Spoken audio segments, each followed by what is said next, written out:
rules our empire. You're going to tell us what you're going to do. In fact, you're going to tell us that you're just going to take this whole thing, this, as far as you saw the clips we played from the madness of King George, they understood the magnificence of North America.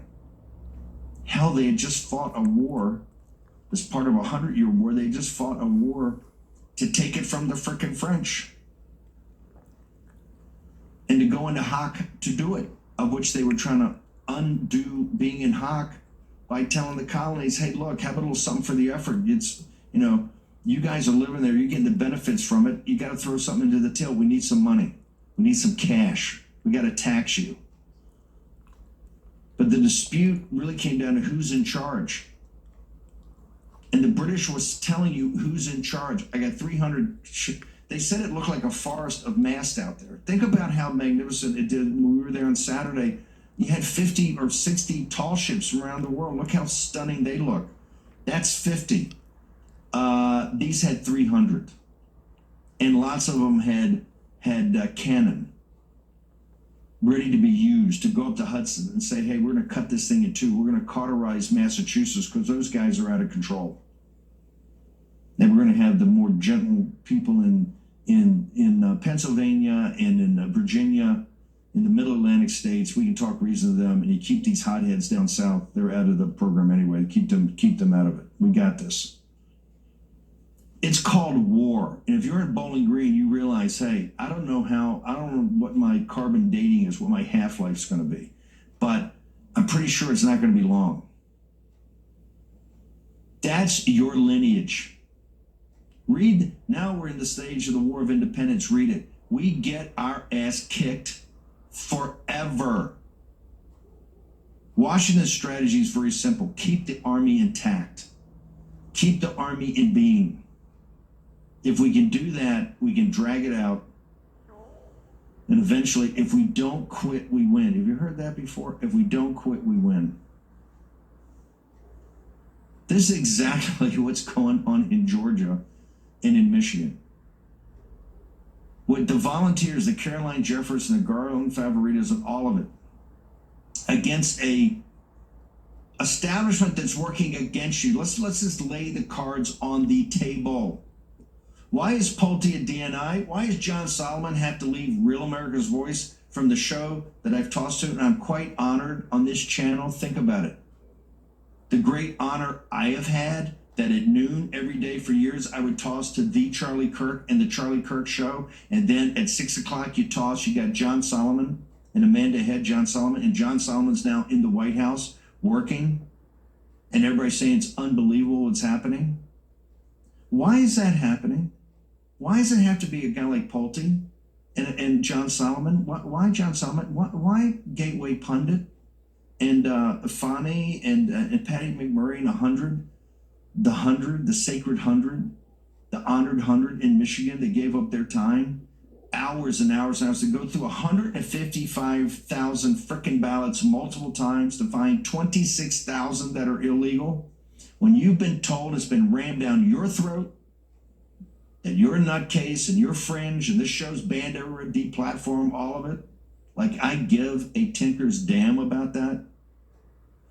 Because I don't, because the show just gets bigger and bigger, because you know why?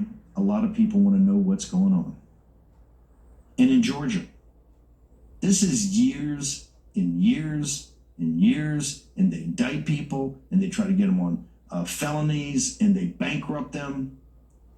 Was the Republican Party, did they ever come in and have your back? Did they ever come in and say, no, we can do this together? No, they worked against you. They worked against you, working against President Trump. John Thune and this crap, come on, give me a break.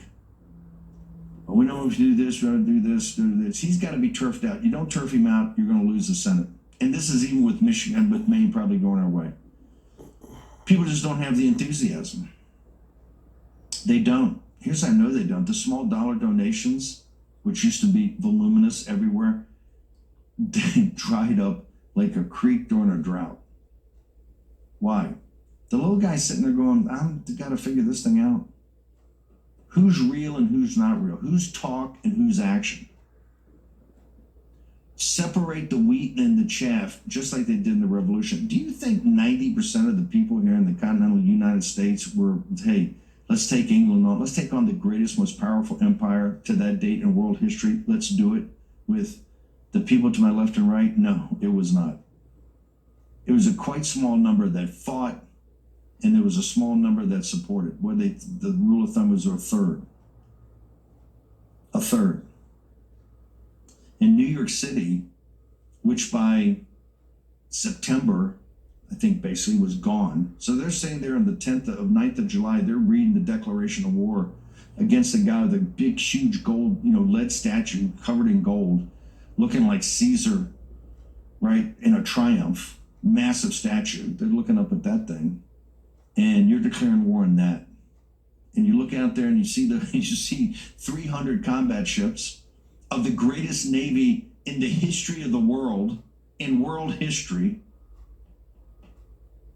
Some of its greater glory to come, but hey, from Francis Drake and those guys, they were pretty damn good where they were about to have enormous, to beat Napoleon and have Nelson at Trafalgar in the Nile, take on the French Navy, take on the Spanish Navy, and kick their butts. That's what you're looking at. You got nothing. You don't even have any ships.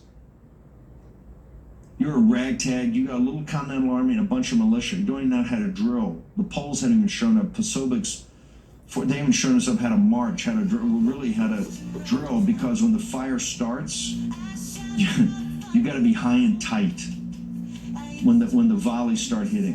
And the British Army knew how to hit you with a volley. When you're sitting there hearing that, one thing you understand, my days are numbered. My days are numbered. So what am I doing this for? That is the DNA. That's the spirit of liberty. With all the happy talk and all the balloons, all the fireworks, that's the real thing. That's the thing itself, as I call it. The thing itself lives. That's what's happened in Michigan. With Patty McMurray and Fonnie and Jim Hoff and the team. That's what happened in Georgia. People who will not back down, who will never quit. And if we don't quit, we win.